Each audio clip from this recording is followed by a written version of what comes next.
Tayong mga modernong Pinoy, mabubuhay kaya tayo sa panahon ng mga Kastila?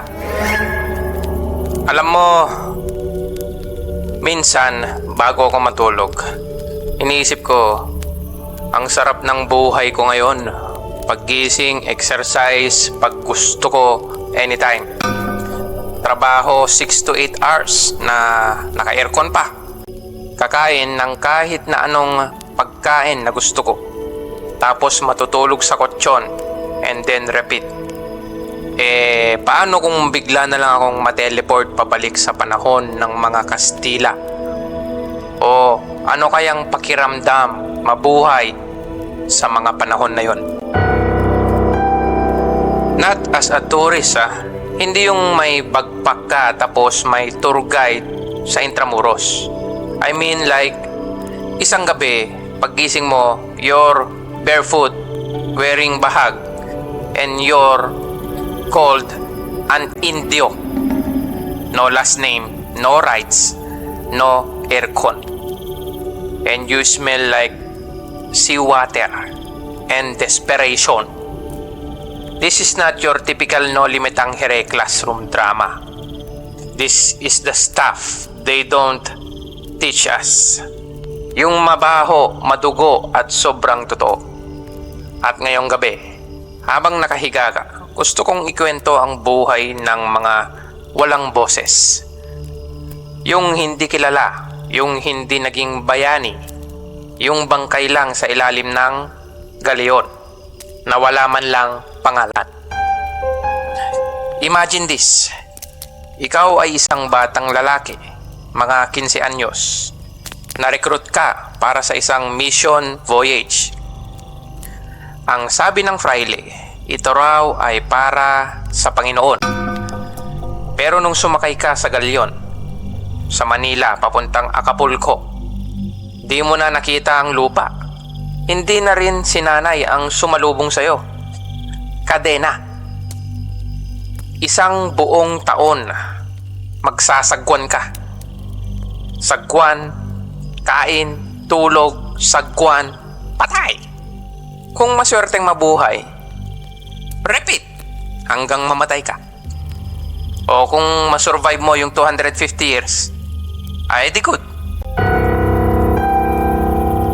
May mga galeon na umabot ng 600 hanggang 800 tonelada. Ilang daang lalaking Indio ang pinipilit maglayag pa Mexico. Halos 20 oras kada araw ang pagsagwan. Totoo yan. 20 oras. Yung mga kamay mo, yung mga braso mo, literal na mas malaki pa sa future mo.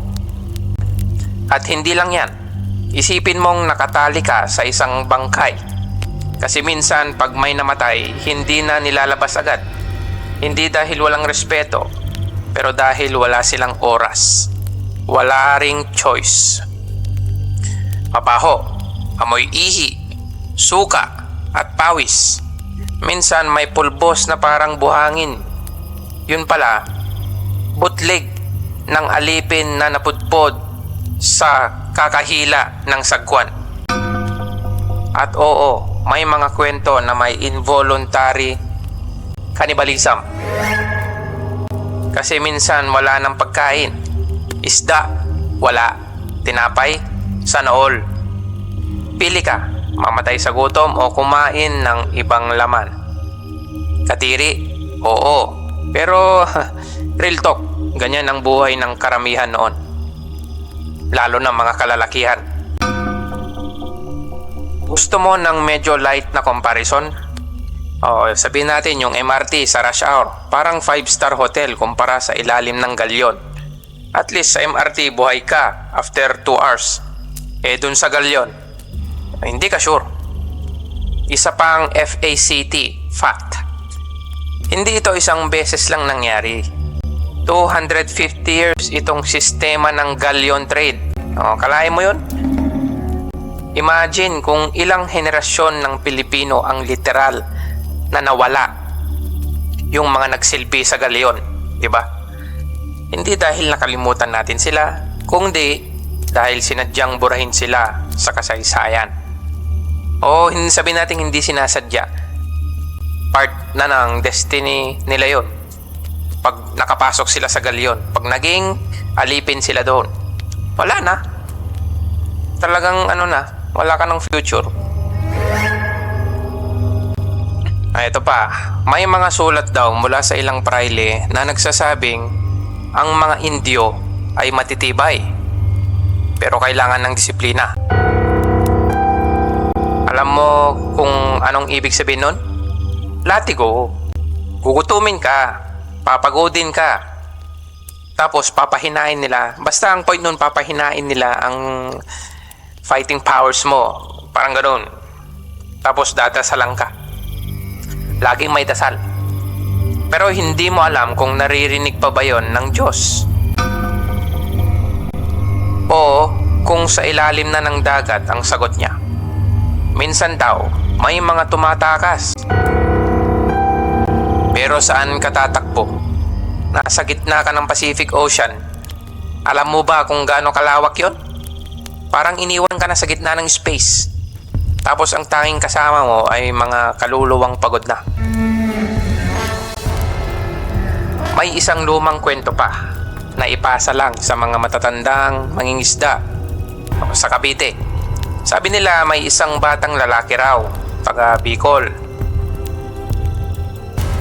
Nagalit siya kasi pinatay ang kuya niya sa galyon. One night, habang lahat tulog, kinuha niya ang isang pako.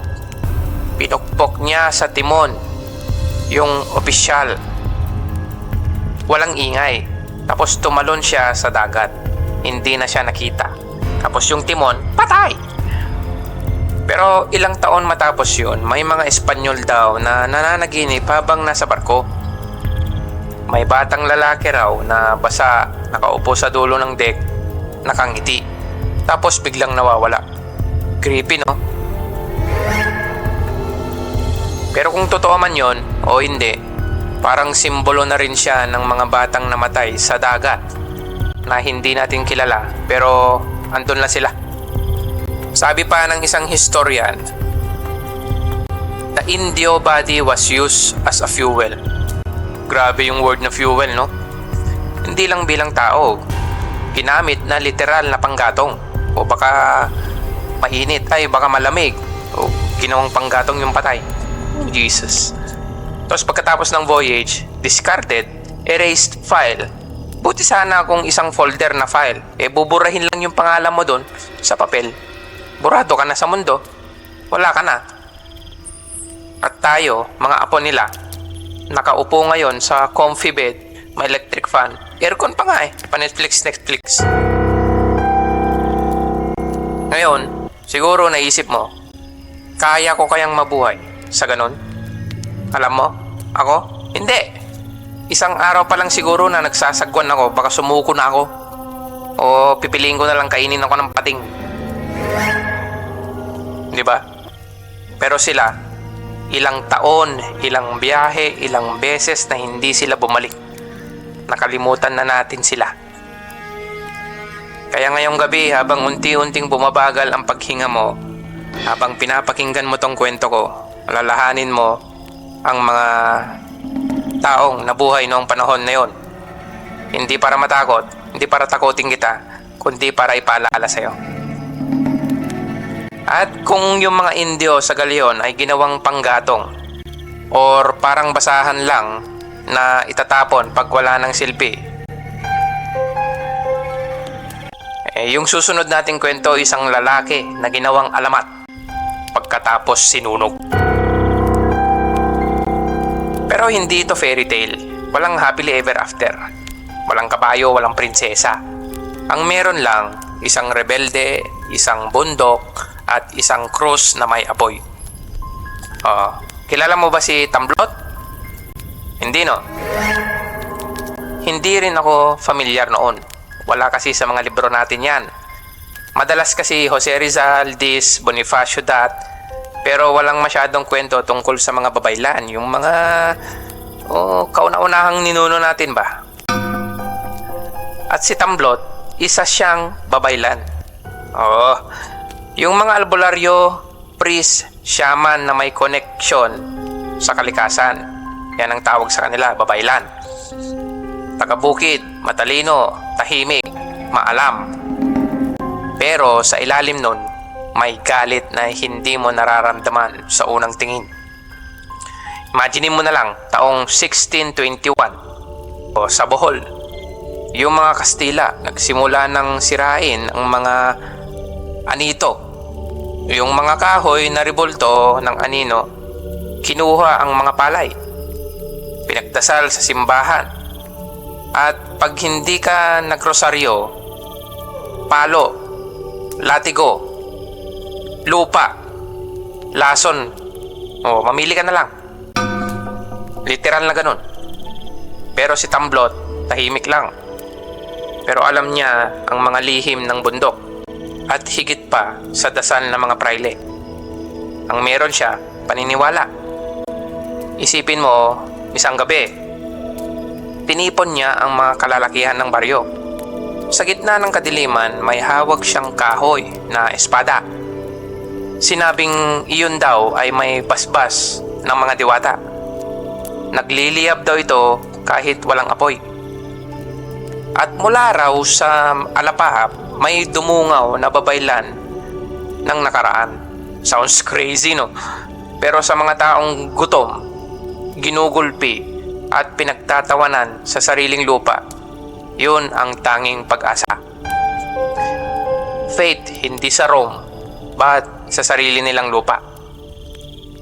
Sabi ng isang lumang salaysay, 400 katao ang sumama sa kanya. May mga babae, may mga mandirigma, may mga buntis, may mga walang armas, pero may tapang. Isipin mo, sila yung magsasakang pinilit magsimba, mga batang tinuruan mag-Ave Maria, pero pinalo pag nahuling o lumalabag sa batas ng simbahan, parang gano'n. Ngayon, nagmamarcha sila pabalik sa bundok. Dala ang tambol, ang anito at ang galit ng daang-daang ninuno. Parang Avengers, Earth's mightiest babaylans in the Philippines. Pero syempre, ang simbahan hindi pabayag. Pinadala ang mga sundalo mula sa Cebu. Oo, literal. Literal silang naglayag para lang durugin ang paniniwala ng mga taga-Bohol. Diba? Mga pagans, tawag nila sa kanila. Kasama nila isang praile na kilala sa pagiging brutal. May hawak daw siyang krus at espada. Pero mas mabigat daw ang talim ng dila niya kaysa kahit na anong sandata. And then, nangyari ang pagpapako. Walang saksi na Indio. Walang diary ni Tamblot. Ang kwento lang ay galing sa mga praile mismo. So, dapat maging mapanuri tayo. Pero ayon sa kanila, nang nahuli si Tamblot, hindi siya sumigaw, hindi siya humiling ng awa. Ang sabi lang daw niya ay isang dasal sa diwata. Tapos, pinaluhod siya. Nilagyan ng kahoy sa likod, tinali, at habang nakapako, sinilaban. Sunog ang balat. Pero ang mata raw niya, bukas pa rin hanggang huli. Parang nagsasabing, babalik ako. Hindi dito magtatapos ang dasal ko. Parang ganun. Creepy, no? Pero powerful. Alam mo yung chills na nararamdaman mo pag nasa lumang simbahan ka? Yung parang may tumitingin sa'yo? Baka hindi multo, baka memory, o baka si Tamblot, bumubulong lang. Bakit niyo ako nakalimutan? Ganun. Kasi let's be honest, we never really talk about people like him. Mga taong nanindigan sa panahong hindi pa uso ang salitang bayan. Walang kamera, walang TikTok, walang power of media. Pero may lakas ng loob. Kahit isang salita lang, ang katapat nun, kamatayan. Alam mo bang may ilang alamat sa Bohol na hindi raw tinutuloy ang paggiba sa isang simbahan? Kasi daw, tuwing gabi, may amoy na parang sunog na balat sa paligid. Pero wala namang sunog, walang apoy. Pero andun yung amoy. Maalat, malansa, masakit sa ilong. Sabi ng mga matatanda, "Huwag niyong tanggalin ang bato. May naiwan dyan." Sino nga bang naiwan? Kung tutusin, baka hindi na mahalaga kung totoo lahat ng detalye o hindi. Ang mahalaga, may naglakas loob na bumangga sa simbahan. Hindi dahil galit siya kay Jesus, pero dahil gusto lang niyang igalang ang Diyos na kilala niya bago pa dumating ang krus. Diba? At sa panahong yun, sa tingin mo ba, tayo, mga modernong Pinoy, may lakas ng loob para tumayo tulad niya? Oo, di ba? Ako? Hindi ko alam. Minsan nga, kapag nawalan lang tayo ng wifi, nagwawala na tayo, di ba? What more kung sinabihan akong bawal magdasal sa sariling wika? Bawal sambahin ang lolo ko.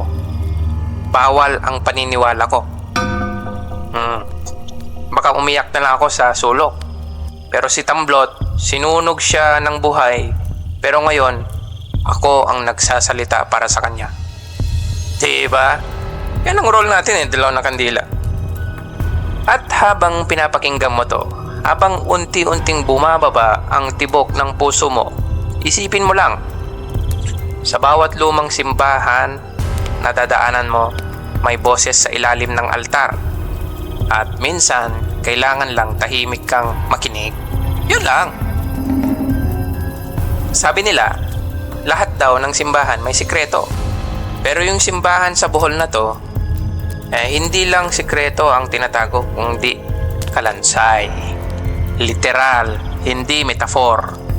Kasi may isang altar na gumuho at ang bungad sa ilalim, hindi lang bato, hindi lang alikabok, kundi buto at mga bagay na hindi mo inaasahan sa loob ng isang banal na lugar. Pero bago yon, isipin mo muna to, isang mainit na araw bago mag-pandemic, may grupo ng archaeologists na magsasagawa ng restoration project sa isang lumang simbahan. Di ko na sasabihin kung anong simbahan, pero sa Bohol. Luma, may bell tower at madalas dinarayo ng mga turista kasi Instagrammable. Pero habang inaangat nila ang mga lumang kahoy, may narinig silang tunog. Parang tunog ng something na hulog pero walang tumama. Yung tipong parang may hollow space sa ilalim. Parang may kinukubli. Nagtinginan sila, tahimik. Nagkibit balikat, pero tuloy ang trabaho. Then, boom! Yung altar mismo may isang parte na biglang gumalaw.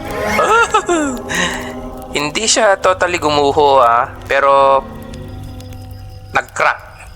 Kaya gamit ang maliliit na tools, binuksan nila yung bitak. Parang nagbukas ng kabaong. At ang amoy hindi mabaho pero luma syempre. Amoy alikabok na may halong langis.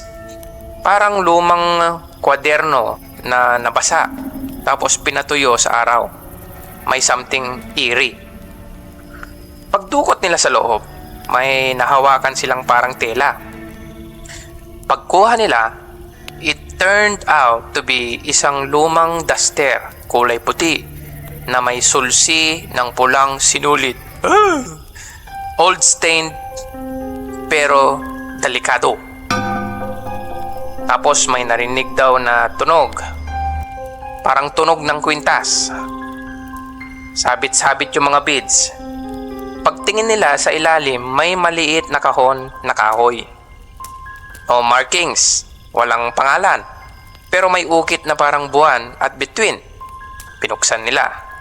At doon na sila natahimik. Ang laman ng kahon, mga buto ng bata. maliit, buo, maingat na nakaayos, kasama ang ilang piraso ng amulets, charms, shells na ginawang pendant, at isang maliit na piraso ng ginto na may ukit ng isang anito. Alam mong hindi yon Catholic relic. Hindi yon part ng official collection ng simbahan. Yun ay isang lihim na alaala itinago sa ilalim ng mismong altar. Ito na yung part na medyo wild. Ayon sa ilang researchers, baka daw ito ay parte ng nakaligtaang paniniwala ng mga unang Kristiyanong Indio, yung tinatawag nilang dual faith. Sa madaling sabi, pumupunta sila sa misa, nagdadasal sila kay Maria, pero sa gabi, nag-aalay sila sa diwata, nagbubulong sa anito, at kung mamamatayan sila ng anak, ang mga buto hindi nililibing sa sementeryo ng simbahan. Tinatago sa ilalim mismo ng altar. Para daw mas maprotektahan ng dalawang mundo, parehong langit at kalikasan, both heaven and home. Diba?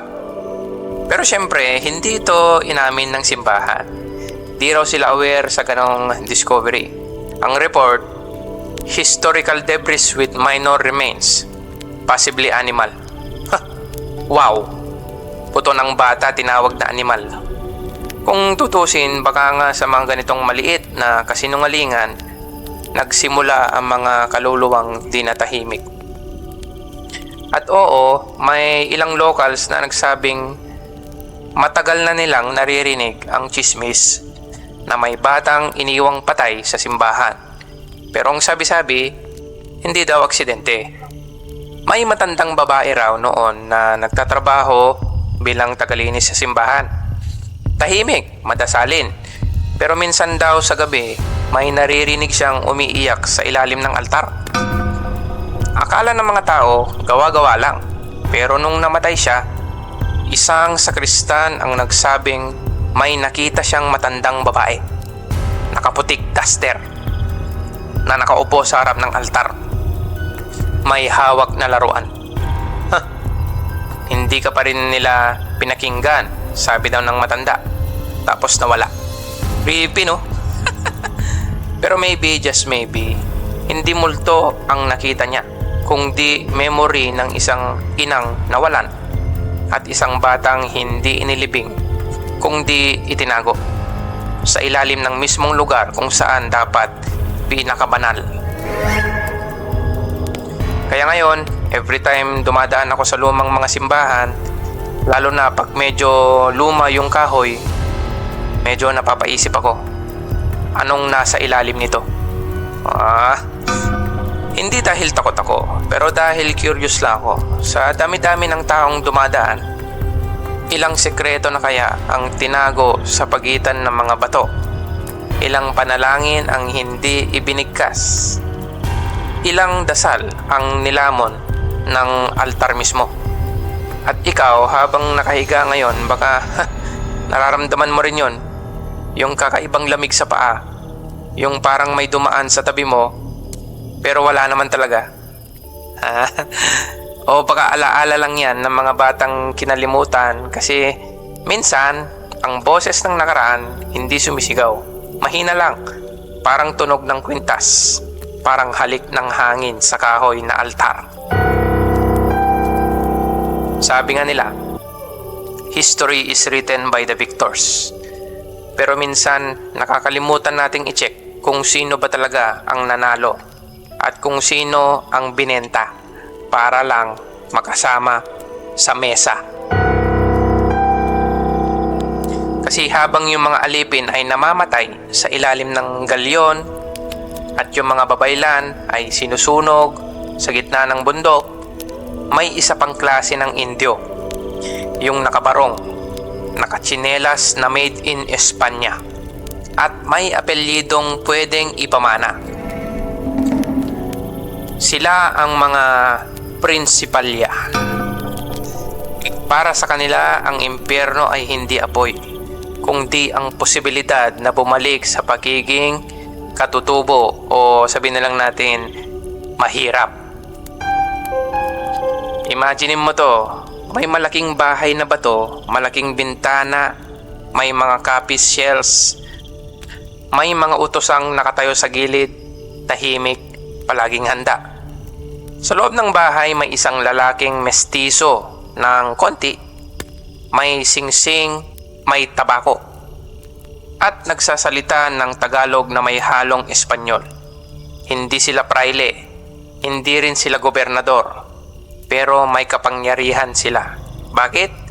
Kasi sila ang sumbungan ng mga praile para sa mga Indio problem. Iyap, para silang HR ng mga Pilipino, HR ng mga kolonisasyon. Sila yung tinatawag na Cabeza de Barangay o Gobernador Silyo. Ang mga dato noon na binigyan ng bagong titulo. Inoferan ng posisyon, kapalit, katahimikan, katapatan, at syempre, buwis, tax. At hindi lang sila basta-basta. Sila yung mga may exemption sa tax. May sariling mesa sa simbahan. At ang anak nila pwedeng mag-aral sa Kolehiyo de San Juan de Letran o Ateneo. Habang yung ibang bata hindi marunong sumulat sa sariling pangalan. Oo, Indio din sila pero iba ang trato. Bakit kamo? Kasi sila ang tulay ng Espanyol sa mga masa. Sila ang nagsasalin ng utos at kung kailangan, sila rin ang magsusumbong sa mga rebelde. Sabi ng ilang account, may mga prinsipalya na sobrang yaman, nakabili ng mga alipin mula sa ibang barangay. Yung mismong mga kapitbahay nila noon, ngayon, pinagtratrabaho nila. Ibang level, no? Para kang pumasok sa isang survival game, tapos imbes na makipaglaban sa dayuhan, nakipag-deal ka na lang para di ka gutumin. Hindi naman natin sila masisisi ng buo. Survival yun eh. Hindi lahat ng prinsipalya ay masama. May ilan din na tumulong sa mga magsasaka. May ilan na lihim na tumutulong sa mga revolusyonaryo. Pero karamihan, mas pinili ang ginto kaysa sa gera. May kwento nga na isang gobernador Silyo sa Laguna, binigyan ng mga praile ng isang babae bilang regalo. Bata pa, Indio rin, at imbes na tulungan, naging alila. At well, alam mo na, hindi na kailangan ng detalye. Itago na lang natin siya. Itinago siya sa azotea ng bahay at tuwing gabi lang pwedeng lumabas. Noong namatay yung gobernador Silyo sa sakit, hindi man lang nilabas ang katawan ng babae. Kasama raw siya sa mga ibinaon sa likod ng bahay. Hanggang ngayon, may mga nagsasabing may umiiyak sa bintana ng lumang bahay na yon. Kahit wala nang nakatira roon. Pero ang pinaka-scary part, hanggang ngayon, may mga descendants ng prinsipalya na may title pa rin, may mga ancestral land. May mga document na nagpapatunay na ang lupa ay kanila pa rin. At yung mga dating magsasaka, nasa ilalim pa rin ng utos sila. Ilang daan taon na ang lumipas pero ang sistema parang hindi maalis. Minsan, naisip ko, sino ba talaga ang colonizer? Yung dayuhan o yung kapwa natin na natutong ibenta ang sarili niyang kalahi kapalit ang pribilehyo. Ang hindi marunong lumingon sa pinanggalingan, alam mo na yan. Kasabihan natin mga Pinoy yan eh. Pero minsan, dapat din nating tanungin, paano kung yung pinanggalingan natin ay madilim talaga? Puno ng dugo, kasunduan, at katahimikan. I mean, what if descendant ka nung mga nagbebenta ng kapwa or ng banyaga, di ba? With that in your mind right now, makakatulog kaya tayo ng mahimbing kung alam nating may bahagi sa kasaysayan natin na hindi tayo palagi ang biktima. minsan kukuntsaba rin tayo. Napaka-interesting ng mga kwento, no? Itong video natin ngayon, hindi lang tungkol sa paghihirap. Tungkol din to sa pagpili. Piliin maging tahimik, piliin maging rebelde, o piliin ang ginto. Kahit kapalit ay sariling dugo ng bayan. Anong masasabi nyo? Gusto nyo ba ng mga ganitong usapan? Huwag kalimutan mag-subscribe. Babahagi kami ng creepy, real-life horror at mystery stories 3 times a week. Kape, kwento at kilabot. Ganyan tayo dito. At kung gusto nyo naman ng mga solid, immersive, fictional storytelling na parang binubulong sa gabi habang umuulan, nag-a-upload din kami niyan. Mga kwentong nakakakilabot pero totoo. Dahan-dahan naming ibinubukas para sa inyo. Hanggang sa susunod, matulog ka na. At kung may naririnig kang tunog sa dilim, baka boses lang yan ng kasaysayan. Good night.